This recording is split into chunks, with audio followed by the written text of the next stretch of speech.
Hola a todos y bienvenidos a este seminario web. Lo hemos preparado con el fin de aclarar dudas acerca de patrimonios protegidos y productos financieros aseguradores complementarios a él. El otro día ya hicimos una conferencia con la Federación del Autismo y vamos a ser los mismos ponentes, el señor Bosch, notario de aquí de Barcelona ya conocido por todos, y yo misma, María Antonia Fullana, gestora de patrimonios en Mafre Vida Inversión. He de decir que el otro día fue una maravilla poder ver que podemos ayudaros a tantos, al menos en materia económica de protección para vuestros seres queridos que sufren a día de hoy una discapacidad. Así que hoy lo que vamos a hacer va a ser ir resolviendo consultas que se quedaron en el chat, consultas que nos habéis ido trasladando por correo y que queremos compartir por todos y revisar algún tema. Esperemos que sea de utilidad, se ha hecho con la mejor de las intenciones y nada, vamos a empezar, señor Bosch. Perfecto. El primer punto que queremos abarcar y que simplemente quiero comentar, aquí ya nos tenéis identificados, es que las preguntas las hemos ordenado conforme hicimos la conferencia, es decir, las primeras van más relacionadas con la constitución del patrimonio protegido, características y demás que nos habéis formulado, y después pasaremos a una parte más fiscal y de asesoramiento financiero. Lo digo para que también tengáis presente la duración del vídeo y en qué parte va a estar cada temática. Empecemos. Señor Bosch, esta primera pregunta va para usted. ¿Qué es un patrimonio protegido? Pues en materia de patrimonios protegidos hay dos regulaciones. Esto hay que tenerlo muy en cuenta. Una general, la del Código Civil, que afecta a toda España, y otra, la del Código Civil catalán. Son regulaciones que tienen diferencias entre ellas, aunque también tienen muchas similitudes.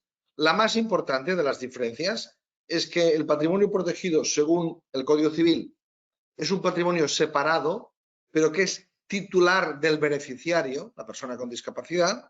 En cambio, el patrimonio protegido, según el Código Civil catalán, es un patrimonio autónomo, independiente del constituyente, independiente del administrador e independiente del beneficiario. Estos tres personajes, constituyente, administrador y beneficiario, no tienen ninguna propiedad sobre el patrimonio autónomo, que es el patrimonio protegido, ni tienen tampoco ningún derecho real sobre el patrimonio autónomo. El patrimonio tiene una finalidad, que es atender a las necesidades del discapacitado. Por lo tanto, las dos diferencias que quiero remarcar es que en un caso es un patrimonio titular del beneficiario, pero separado de su patrimonio ordinario, Código Civil Español. En el caso catalán es un patrimonio autónomo, independiente, sin personalidad jurídica, pero que no es propiedad de nadie, aunque sí que adquiere derechos y contrae obligaciones. Muy bien, bien detallado porque el matiz es importante. Sobre personas que actualmente están incapacitadas, ¿debemos hacer alguna gestión para adaptar su situación a la nueva normativa? Nos comentaba uno de los oyentes. Pues efectivamente hay dos normativas también, la del Código Civil Español y la del Código Civil Catalán. Por tanto, dos situaciones distintas, una aplicable a Cataluña y otra aplicable fuera de Cataluña, al resto de España. En términos generales, ambas normativas tienen lo que se llama disposiciones transitorias, o sea, disposiciones que afrontan qué ocurre con aquellas personas que ya estaban incapacitadas, pues la ley ha cambiado y, digamos, no admite y, por tanto, de alguna forma prohíbe que nadie se le pueda a nadie se le pueda incapacitar y, por tanto, ¿qué ocurre con los que ya están incapacitados? Es difícil resumir en pocos minutos esta cuestión. Diré que en el Código Civil Español hay la disposición transitoria segunda a la sexta de la ley que regulan esta materia. A las personas incapacitadas se refiere en el Código Civil Español la disposición transitoria quinta y según la misma, las personas con capacidad modificada o con patria potestad prorrogada o rehabilitada pueden solicitar en cualquier momento del juez la revisión de las medidas a que están sujetas antes de la entrada en vigor de la ley, que ya entró en vigor el 9 de septiembre. Entonces, esa revisión la tenía que hacer el juzgado en el plazo máximo de un mes. Pero si no se pide, entonces tienen que pedir esta adaptación la tiene que hacer el juez de oficio en 3 años. Por lo tanto, y ese plazo coincide también con la legislación catalana. Ahora que ya ha entrado en vigor la ley a partir del 9 de septiembre del año 2021 y hasta el 9 de septiembre del año 2024, hay un periodo que, aunque hay cierta inseguridad sobre si las decisiones y resoluciones de incapacidad valen o no, mi respuesta es que sí, que valen, que las patrias potestad prorrogadas, rehabilitadas y las incapacitadas y las personas incapacitadas, esa incapacitación vale. Si quieres que no valga, puedes acudir al juez para que te la levante. Pero en cualquier caso, pasados 3 años, dejarán de valer. Por lo tanto, pasados 3 años, es decir, a partir del 9 de septiembre del 2024, legalmente las personas que estén incapacitadas dejarán de estarlo. Yo creo que esto es el aspecto más importante. Perfecto y muy claro. ¿Cuál es la ley que regula en Cataluña los patrimonios protegidos? Que quedó en el aire y que querían saber los oyentes también. Pues la ley que regula en Cataluña los patrimonios protegidos es el libro segundo del Código Civil de Cataluña y en concreto los artículos 227-1 al 227-9. Esta es la ley. Muy bien. Siguiente pregunta. ¿Aplica la misma ley en otros territorios de España? Y recuerdo que el oyente hacía referencia a Cáceres. Exacto. No, en Cáceres aplica el Código Civil español, no el Código Civil catalán, como parece por otra parte también bastante obvio. Pero ojo, y es muy importante, aunque la legislación civil es distinta, la legislación fiscal es prácticamente la misma, no idéntica, porque hay algunas normas del impuesto de sucesiones y donaciones propias de Cataluña, pero salvo una cosa muy pequeñita, la fiscalidad es la misma en toda España. Perfecto. Aquí nos planteaban un caso real. Nos decía la persona, tengo 3 hijos, el grande con trastorno del espectro del autismo no verbal con discapacidad cognitiva y los otros 2 son neurotípicos. Quiero que mi hijo con TEA esté protegido. El caso es que en mi testamento he dejado la misma proporción de mis bienes a los 3 hijos y tengo 2 casas. Entonces le pregunta al señor Bosch cuál es la mejor forma para cubrirla. Bueno, la verdad es que hay muchas formas para proteger a un hijo con un TEA. Unas son con testamento y otras no, como por ejemplo el patrimonio protegido. Entre estas no testamentarias está el patrimonio protegido, pero también encontramos otras fórmulas, como puede ser en Cataluña el nombramiento del asistente o que esta persona haga lo que se llama una medida de apoyo voluntaria. Esto es un poder preventivo que puede ser muy útil.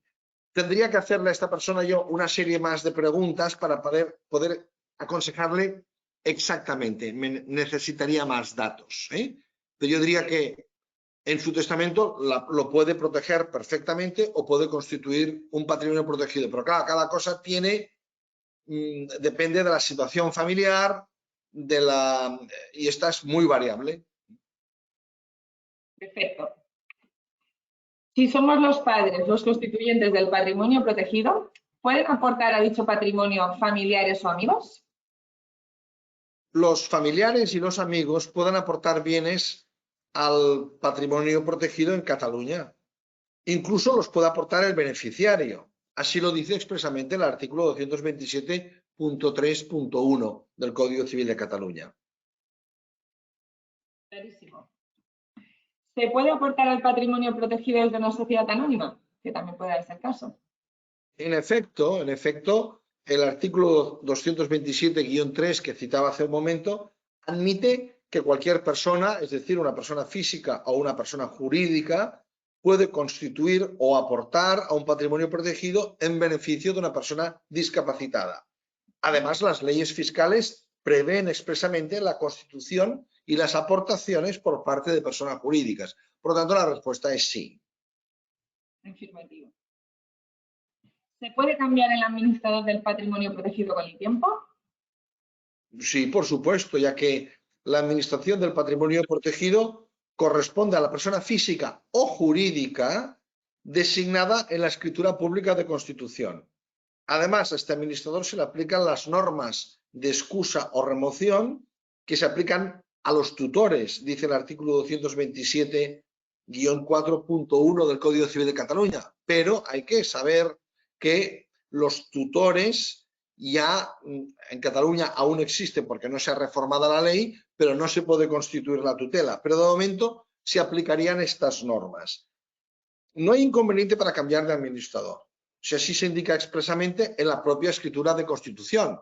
Por ejemplo, el constituyente dice que hago administrador a esta persona 4, 5, 6 años, después queda automáticamente ya su cargo sin efecto y se puede nombrar a otra. También el constituyente puede decir que puede nombrar administrador y destituirlo si quiere, porque por algo es el constituyente. O sea que ahí el administrador no es, digamos, no es vitalicio por ley, se puede cambiar perfectamente. Y hay cierto margen. Muy bien.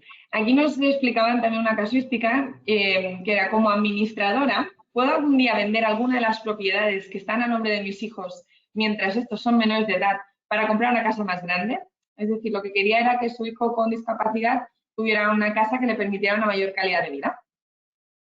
Yo entiendo que la pregunta se hacía como administradora no del patrimonio protegido, pero bueno, en el caso de que fuera administradora del patrimonio protegido también ocurriría lo mismo.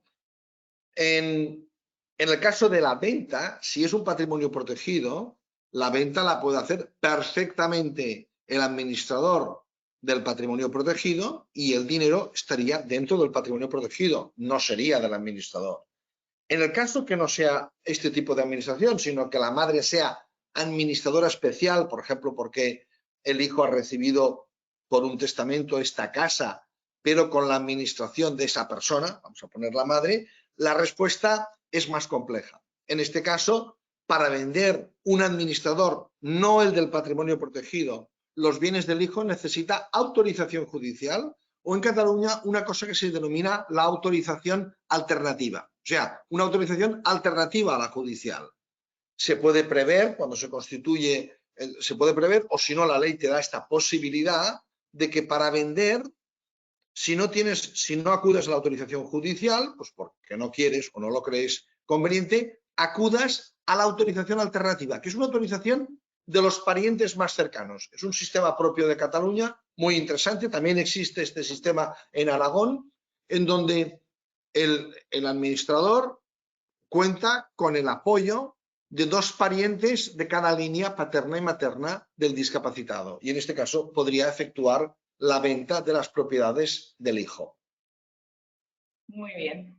Bueno, al final yo reto a todos a que si hay dudas surgidas a raíz de nuestras respuestas, nos las trasladéis, porque aquí tenemos que dar por hecho muchos temas que quizás nos falta información, ¿no?, para definirlo correctamente. Pero creo que ha quedado claro, señor Bosch.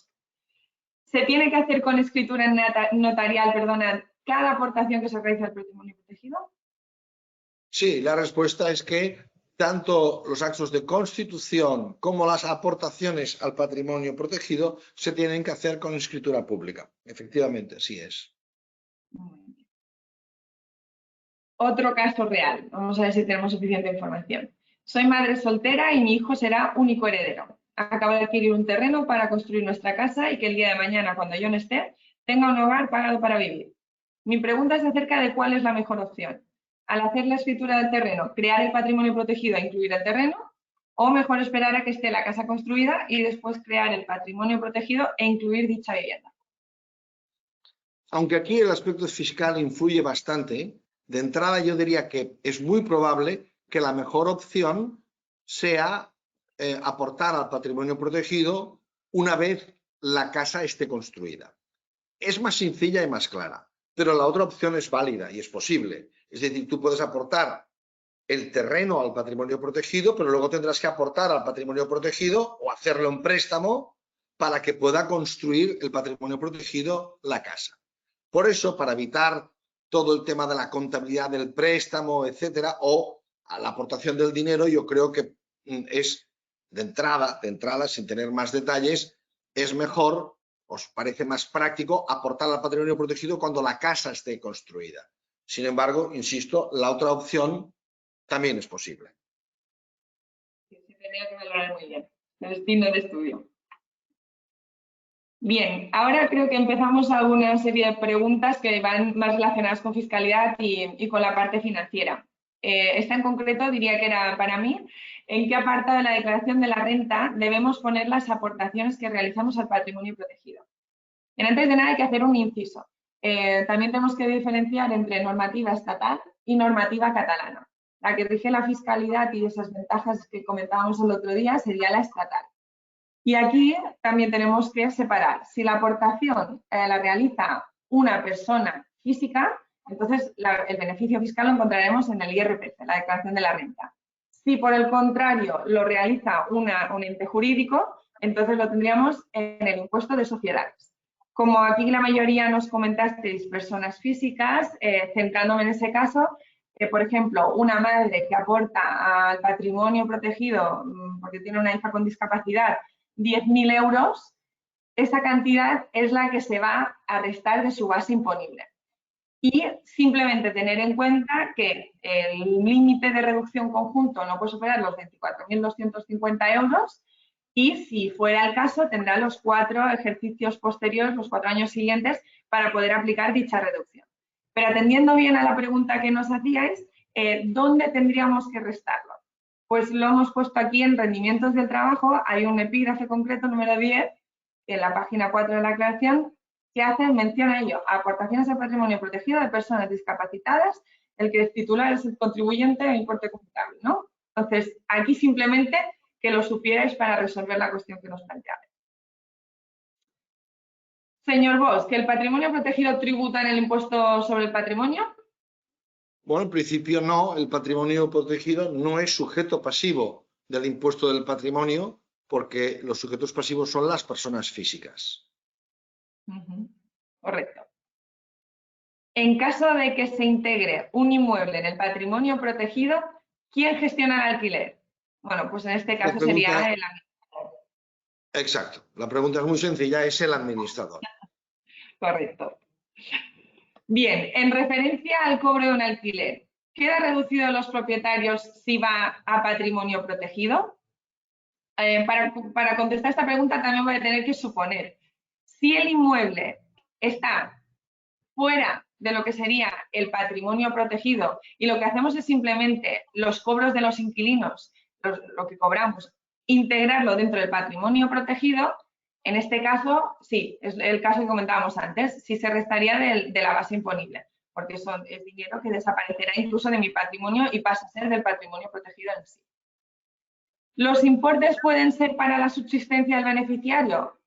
Sí, de hecho, uno de los principales objetivos es ir constituyendo un capital dentro del patrimonio protegido para que éste sirva para las necesidades que tenga la persona con discapacidad. Aquí entraría el detalle de si lo saco después de ese importe antes de los 4 años o posterior a los 4 años, y también si es para una necesidad vital o no, que esto ya fue un debate que comentamos durante la conferencia. Respecto a la pregunta, ¿le tributa como rendimiento del alquiler? De nuevo tenemos que matizar. Si el inmueble está dentro del patrimonio protegido y lo que hacemos es simplemente cobrar esos rendimientos, entonces sí, sería rendimiento de capital inmobiliario. Si por el contrario está fuera de lo que sería el patrimonio protegido y hacemos lo que habíamos comentado antes, para el que lo recibe, es decir, para ese patrimonio protegido, la persona tendría que tributar como rendimiento de trabajo, lo que con la ventaja de que tenemos hasta 3 veces el IPREM exento, lo cual esa parte tampoco tendría por qué. Y con esto creo que el tema de los alquileres queda más o menos resuelto. Aquí planteaban, en caso de que queramos que nuestro hijo herede una casa y no tenga que pagar los impuestos que pagaría por herencia, ¿no es mejor constituir el patrimonio protegido? Señor Bosch, ¿qué le comentamos a ellos? Bueno, si lo que el hijo hereda una casa, lo primero que hay que pensar que quien tiene que hacer la aportación es el hijo si la hereda él. Si lo que queremos es dejarlo nosotros en herencia, podemos constituir perfectamente el patrimonio protegido. En este caso, y en Cataluña, hay que pensar qué ocurrirá cuando fallezca el beneficiario, el hijo. Que pasará, esperemos que al cabo de muchos años, pero ocurrirá. La ley, si no dices nada, dice que esos bienes revierten al que hizo la aportación, que serían los padres, o si no, a los herederos legales del padre. Con lo cual ya se ve que con este sistema se dan menos transmisiones y, por lo tanto, la respuesta es que sí, es mejor constituir un patrimonio protegido que dejar a un hijo con discapacidad los bienes en herencia. Sí, hay mucha fiscalidad aquí detrás. También se tiene que hacer un buen estudio. Perfecto, señor Bosch. Siguiente pregunta. ¿Se entiende como disposición del patrimonio protegido coger el dinero que está en la cuenta bancaria y aportarlo a un fondo de inversión? Esta me corresponde. Al final lo que tenemos que también saber es si esa cuenta, que entiendo que sí, que me estáis comentando aquí, pertenece al patrimonio protegido y con el dinero del patrimonio protegido queremos contratar un fondo de inversión. En este caso no se consideraría una disposición. Al contrario, de hecho es uno de los sistemas que ya comentamos más útiles para rentabilizar el capital que está dentro de ese patrimonio protegido y que no pierda poder adquisitivo con el paso del tiempo. Así que no sería una disposición. Si un fondo de inversión de un patrimonio protegido se vende, se obtiene plusvalía, ¿tributa en IRPF? Sí, el fondo tiene una de las ventajas y es que se va acumulando riquezas, se van acumulando ganancias y no se tributa por ellas hasta que se vende. En el momento en que se afloran esas ganancias, si es que las ha habido, en ese momento es donde va a tributar con, bueno, en la base del ahorro como ganancia patrimonial en este caso, que sería la tabla que os pongo a continuación, donde, repito, solo las ganancias tributan los primeros 6.000 al 19, de 6.000 a 50.000 al 21, de 50.000 a 200.000 al 23 y de 200.000 en adelante al 26. Esto fue uno de los cambios, ¿no?, que se subió el último tipo. ¿Qué sistemas financieros puedo utilizar para rentabilizar el patrimonio protegido? Bien, aquí puedo abrir el abanico de sistemas financieros y aseguradores que queráis. Al final, el fin último tiene que ser el preservar ese capital o preservar ese patrimonio protegido para las necesidades de la persona con discapacidad y fomentar su productividad. ¿Esto qué significa? Pues, ¿puedo contratar un fondo de inversión? Sí, ya lo hemos visto. Es uno de los sistemas incluso más flexibles, que permite pues, ir sacando aportaciones mensuales para estas necesidades que comentábamos de la persona con discapacidad. ¿Puedo utilizar un Unilink? Sí, ¿por qué no? Al final es otro sistema de ahorro. Lo que se tiene que tener claro es el fin último de la preservación y productividad del capital constituido. Pero podemos utilizar diferentes vehículos. Al final lo que buscaremos cuál es, el que se adapte más al perfil y al objetivo que tenemos sobre la mesa. Caso real que nos planteaban. Si a mi hijo con autismo, con un 65% de discapacidad de 15 años, le constituimos un patrimonio protegido o un plan de pensiones a favor de esa persona con discapacidad, que también salió en la conferencia, con 20.000 euros, 10.000 yo y 10.000 mi mujer, ¿podremos deducirnos el mínimo por hijo según la norma del IRPF? Vale, esto es importante. Me voy al caso 1, que es constituimos a favor del patrimonio protegido y entregamos estos 20.000. Ya hemos dicho que esas aportaciones que se hacen para el aportante tienen una reducción fiscal y para el que las recibe serían rendimientos de trabajo.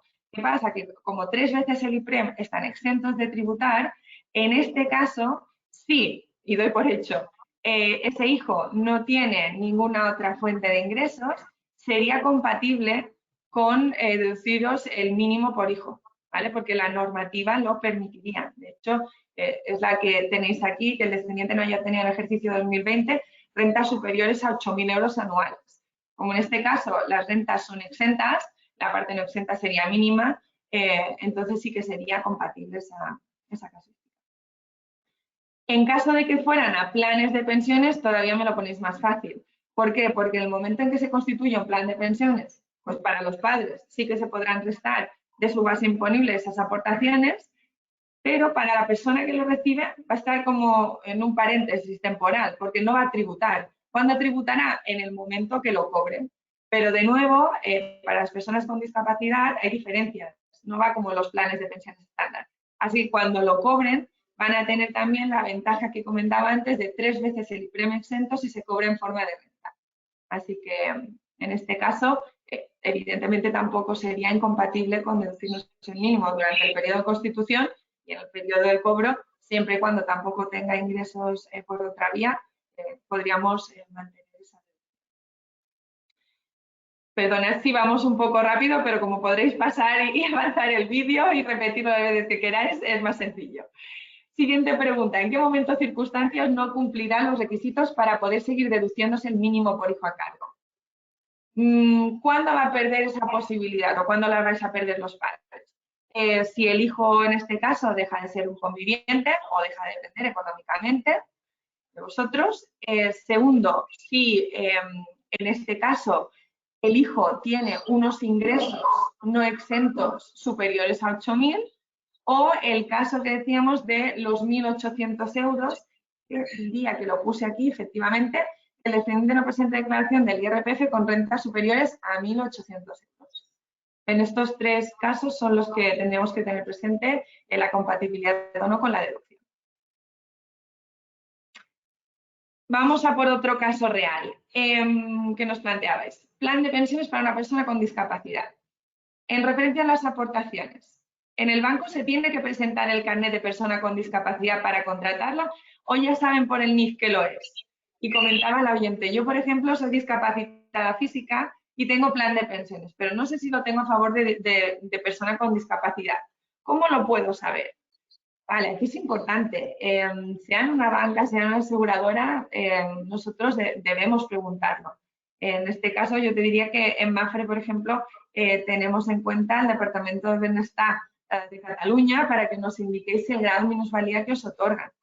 Entonces eso ya es un punto básico. Después tenemos que saberlo, porque también cuando viene alguien y hace una aportación a favor del cónyuge o uno mismo, si es un plan de pensiones con discapacidad, marca diferencia. Ya no solo por el importe, que son 10.000 a favor de una persona con discapacidad versus 1.500 a día de hoy, para una aportación normal a un plan de pensiones estándar. Con lo cual, esto no te supondrá ningún problema, simplemente se comenta y yo he puesto incluso una pantalla donde veis que nosotros para darlo de alta, sí o sí tengo que solicitar esta información, ¿vale? Así que sí, preguntándolo seguramente te lo resuelva. Vamos terminando ya, ¿eh? Si constituyo un patrimonio protegido, pero como madre quiero aportar también a un plan de pensiones para mi hijo con discapacidad y aporto 10.000 a cada uno, ¿cómo afecta mi IRPF? Bueno, aquí preguntabais en la conferencia o se manifestó el tema si eran compatibles. La respuesta es que sí. O sea, yo puedo aportar 10.000 euros al patrimonio protegido como madre y 10.000 euros a ese plan de pensiones para mi hijo con discapacidad y siempre y cuando haya ingresos suficientes y cumpla con los límites de reducciones por aportantes, yo me puedo desgravar y restar de mi base imponible esos 20.000 euros en este caso. Con lo cual era uno de los sistemas que favorecían a proteger a esa persona con discapacidad a la vez que me beneficio de una rebaja fiscal importante. Incluso pusimos números y se veía claro.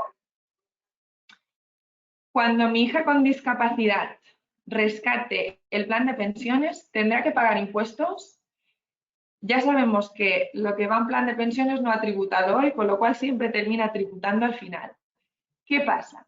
Que a diferencia del estándar, y creo que lo he comentado antes, en este caso sí que en el cobro que va a realizar por ese plan de pensiones tendrá la posibilidad de tener las 3 veces el IPREM exento de tributar y con lo cual si establecemos una renta, que eso nos encargamos nosotros, de asesorar bien a esa persona, que al final ese dinero del plan de pensiones pueda pasar de manera gratuita al bolsillo de esa persona con discapacidad. Con lo cual, sí, tendrá que pagar sí, pero exento, o sea que no. Así sería el resumen de esta respuesta. Si no disponemos de una gran capacidad económica, pero nos preocupa nuestra hija con discapacidad cuando nosotros faltemos, comentasteis una cobertura mensual para ella. ¿De qué se trata? Sí, recuerdo que aquí lo que expliqué es que en muchas ocasiones preocupa el de dotar de un capital mayor, ¿no?, a esa persona con discapacidad, sino que lo que interesaba a ese padre o a esa madre era dotar de una mensualidad, ¿no? Ingresos repartidos. Pero a veces no se tiene un capital muy elevado, con lo cual, ¿cuál es la herramienta? Pues un seguro de vida a riesgo. Algo tan sencillo como esto. Yo pago una prima pequeña como madre, 50 euros al mes o 30 euros al mes, a cambio de que si yo fallezco, mi hijo, en este caso, herede no un capital, no unos 300.000 euros de golpe, sino una renta mensual de 1.000 euros durante X años.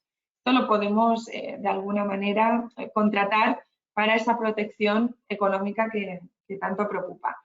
Y además también recordar las 3 características de lo que serían los seguros, tanto de vida como de ahorro.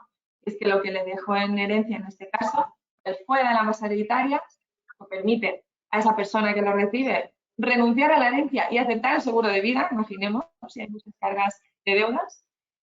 En este caso se puede asignar a un beneficiario expreso, con lo cual puedo decir que vaya a esa hija concreta que yo quiero que ese seguro de vida le cubra a ella. Y además aquí en Cataluña tenemos una normativa que nos permite que 25.000 euros por cada persona que reciba ese seguro de vida, pues no va a tener que tributar por ellos. Es una manera de dejar 25.000 euros de forma gratuita. Y creo que esta es la última, señor Bosch. Si tenemos dudas sobre cómo constituir tanto el patrimonio protegido como el plan de pensiones, ¿quién puede asesorarnos en Barcelona? Y nos decía, muchas gracias. Yo os digo que muchas gracias a vosotros por toda la atención prestada aquel día. Estaba previsto 45 minutos de sesión y 15 minutos de preguntas y alargamos otra hora de preguntas, 1 hora y cuarto, y porque tuvimos que parar. Así que para cualquier consulta, evidentemente, podéis contar con cualquier asesor, notario o cualquier persona dedicada a banca y seguros, pero evidentemente nosotros, tanto el señor Bosch como yo misma, nos ponemos a vuestra disposición para resolver todas estas consultas y asesoraros. Porque, como bien indicamos, nos hemos aventurado un poco, ¿no, señor Bosch?, en contestar preguntas en base a cómo hemos interpretado la casuística, pero siempre falta más información.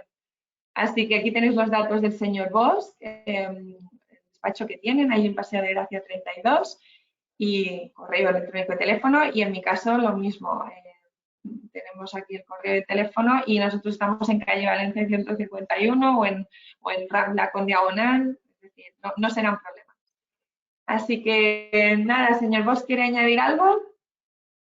Pues simplemente dar las gracias a la asociación, a la federación que organizó el primer webinar y, por supuesto, también a Mapfre, que ha puesto los medios técnicos para que podamos tener esta grabación y este vídeo, que supongo se colgará y, por lo tanto, puede tener una... En fin, ya se convertirá en intemporal. Pues gracias a Mapfre, porque hemos cumplido nuestro compromiso, que dijimos que todas las dudas que existieran y más, pues las intentaríamos resolver. Esperemos que lo hayamos hecho lo mejor posible y nada, quedamos a su disposición. Muchísimas gracias a ti personalmente, María Antonia, porque lo has hecho muy bien en esta presentación. Igualmente, señor Bosch, es un placer siempre compartir ponencias con usted. Esperemos que haya servido. Gracias a todos y cualquier duda, aquí tenéis nuestros contactos para lo que sea. Saludos. Saludos, adiós.